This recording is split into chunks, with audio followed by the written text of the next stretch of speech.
It's one of those videos where I am severely undercaffeinated. So, in the hopes of being honest, I'm not going to pretend I am caffeinated.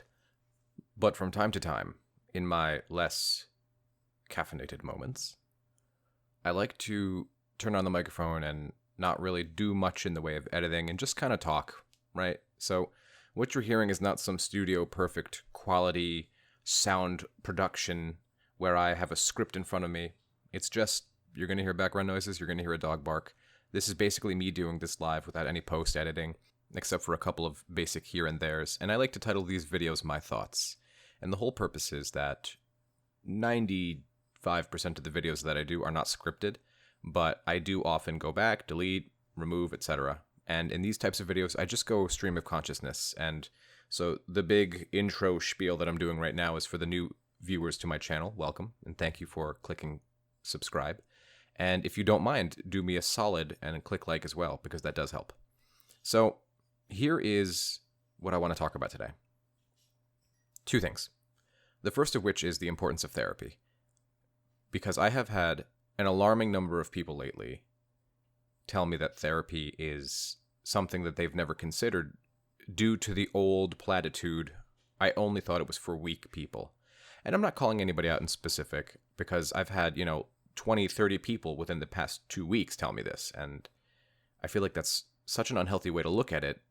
If you need help and there's help available, go get it.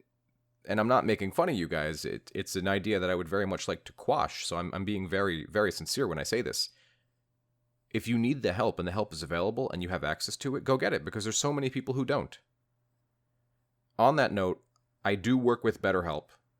It's not really so much for the plug, so much as it is people are afraid to meet new people at this moment due to COVID, new therapists going into the office. So if you don't know how to get a hold of therapy, just visit BetterHelp. They're all licensed therapists. I'll leave a link in the description below.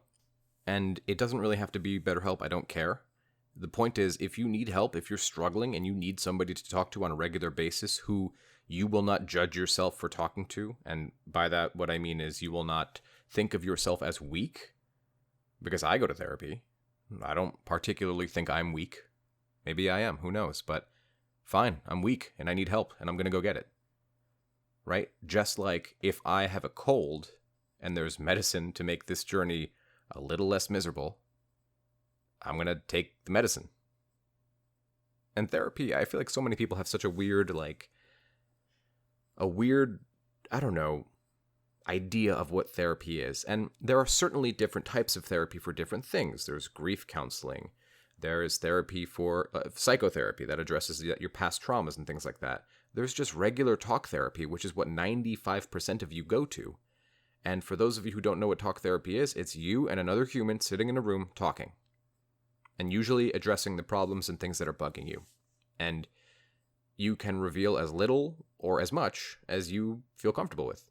And then over time, you get more comfortable with this person, and you speak with them more, and they seem less like a therapist, more like a friend. Which is good, because you open up and you feel like, this person's not here to judge me, they really are just here to help. And then you make a decision to help yourself. And then you feel better.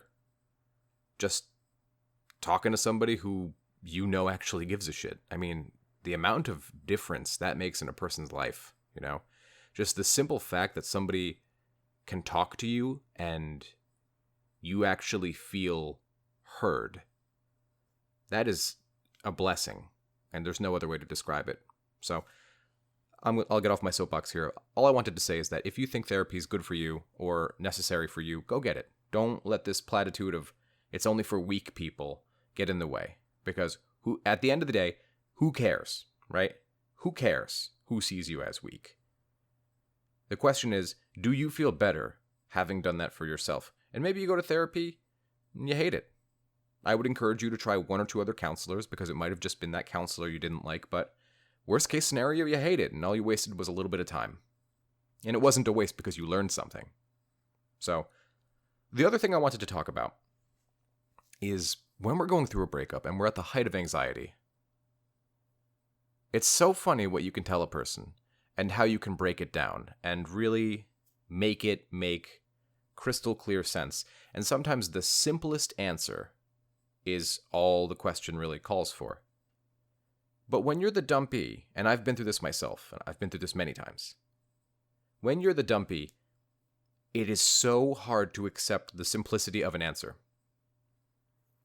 And that is, I think, one of the most harmful things a breakup does to us. Because we really, really, really struggle accepting a simple answer. Right? Why didn't they want to be with me? It's because they weren't attracted to you. Simple as that. Why weren't they attracted to me? Because they were with you for many years and you guys fell into a rut. Simple as that.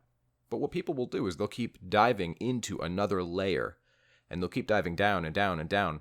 And all that overthinking does is drive you crazy, and definitely does not help depression.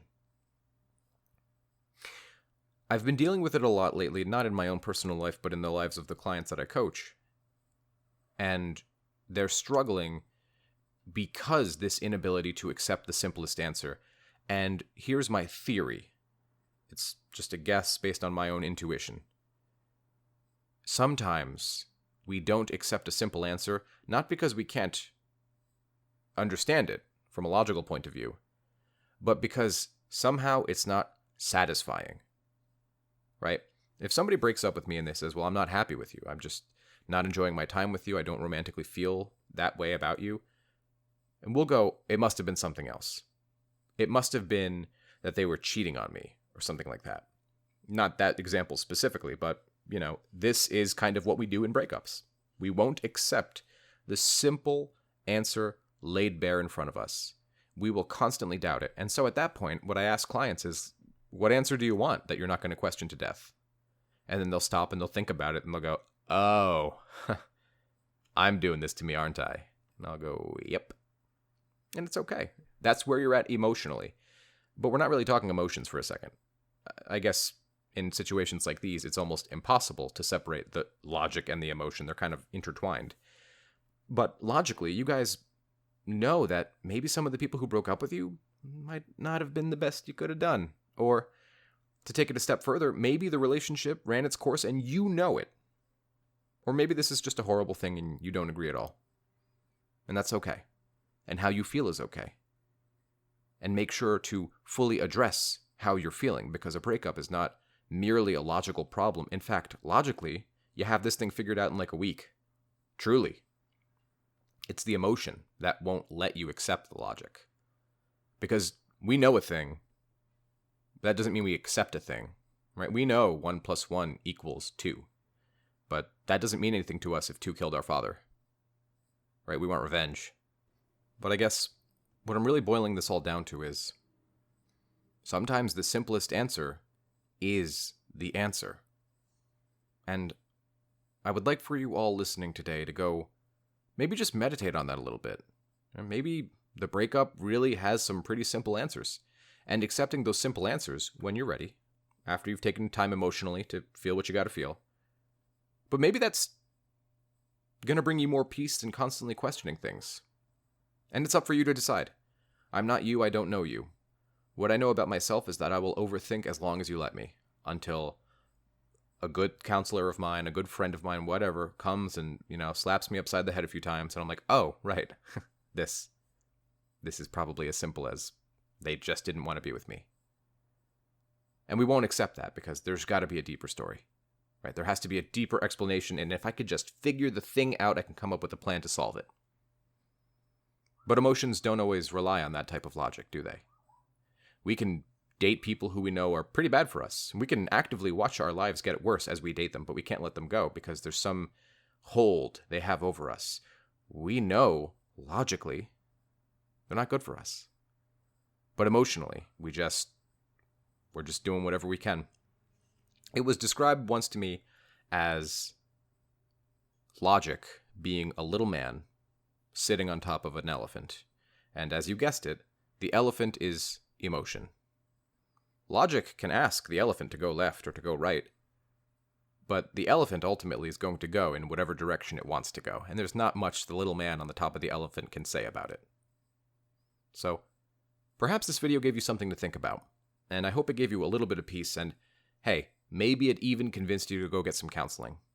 Just try it. Worst case scenario, you hate it. But at least you can say you tried. At least we can cross that off. And if you do try, have an open mind, because it might really help. 2020 has been one of those years where just everything seemed to go wrong, at least on a global scale. We had loved ones pass away. We have a pandemic taking over the world, basically. And I'm not looking to politicize this, truly. I'm just saying I think if there's one thing we can all agree upon, it's better years have happened. But better years are going to happen, too. That's a process which you have some say over. So I wonder if you don't deserve to maybe have some forward thinking, and that's something that I've done even with the Love Chat. I mentioned it in an earlier video, but I didn't really go into great length. I don't really want to until it's a full-fledged plan. But we are moving locations, so we will no longer be at the original location, which we have been recording. And we're going to be hiring a couple of coaches. Now, these coaches are going to be for a wellness channel, not necessarily for coaching like I do with the breakups and reconciliation and all that. And I'll give you guys more details as time progresses. And we're also going to begin streaming again on Twitch. So that's going to be twitch.tv/HiRory. So just some things to be excited about. It's given me a kick in my complacency to have so much and yet so little free time. It's a reminder never to stop growing, because I stagnated for a little while, and you guys I'm sure have noticed the videos have been coming out less. And part of that's been just kind of being in the 2020 funk, as I call it. But thankfully, watching some of you grow and become better and stronger and then turning to help others has re-inspired me to continue focusing on myself and on the Love Chat and more. So I want to thank you all for being here with me, part of this crazy, unconventional job that I do. I hope I'm providing you with good content, and as always, let me know what I can be doing better. And if you need the help, reach out. There are so many people who want to help. Even on the Discord, and I'll include a link below. The Discord is just a free messaging program, and there's thousands of people from my community on it. We'd love to have you there. People just wanting to help. So that way, maybe together, we can make breakups suck just 1% less than they have to, and that's a lot. So, thanks for listening. I'll talk to you all next time.